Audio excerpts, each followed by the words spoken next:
Hi guys, greetings from Geneva. Have you ever wondered how hotel chains decide where the next properties are going to be?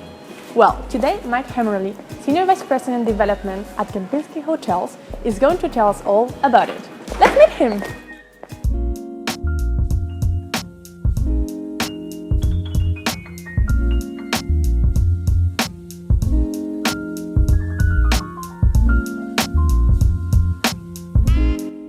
The key objective, in a nutshell, of my department is to grow the company, and doing this by signing new management contracts for the management of hotels, resort and residences, branded residences, in the name and on behalf of third-party owners.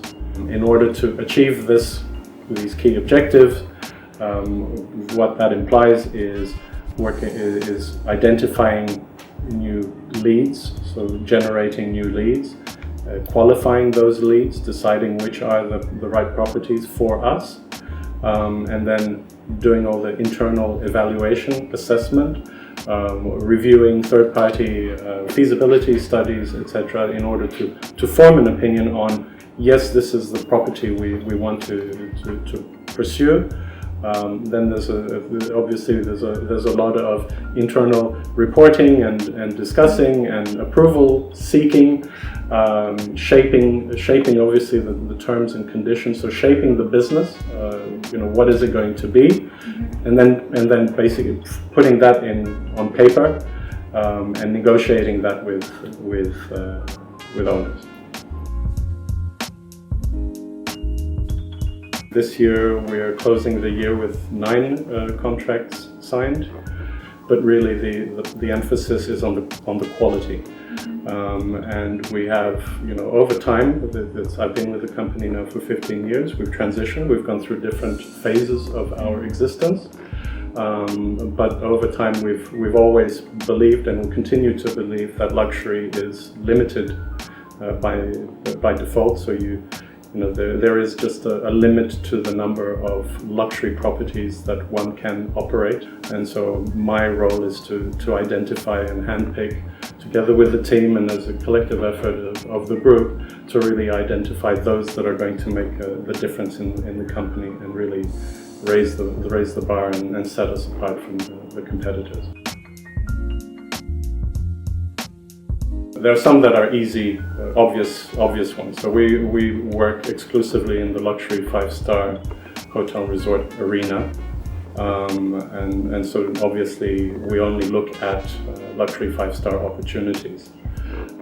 Then of course, because we operate on behalf of third-party owners, the scale and volume needs to be big enough that it justifies third-party operator to bring its skill set, but also with its underlying fees. Typically, we look for properties that can be market leaders within any given destination.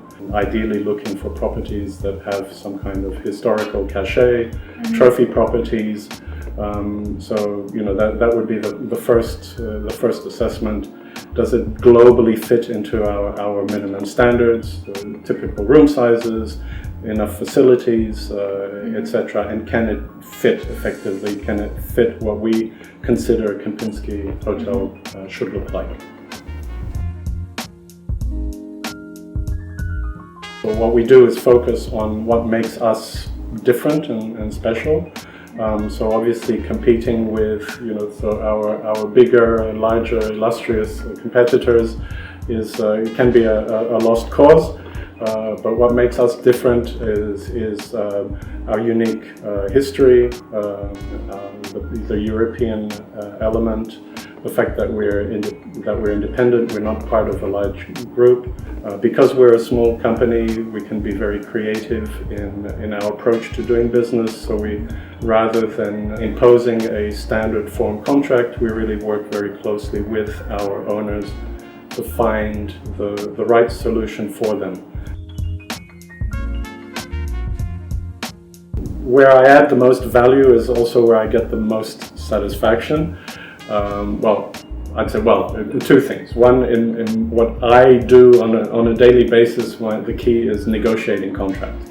So finding finding the right solutions for a given problem for an owner. You really need to have a firm understanding of what it is that they really need, why is it important for them, and what can we do to find the right compromise that actually makes sense and is valuable. Not giving anything that they don't need, or they may say they need, but to really get to the bottom of what makes the difference, and then negotiating that.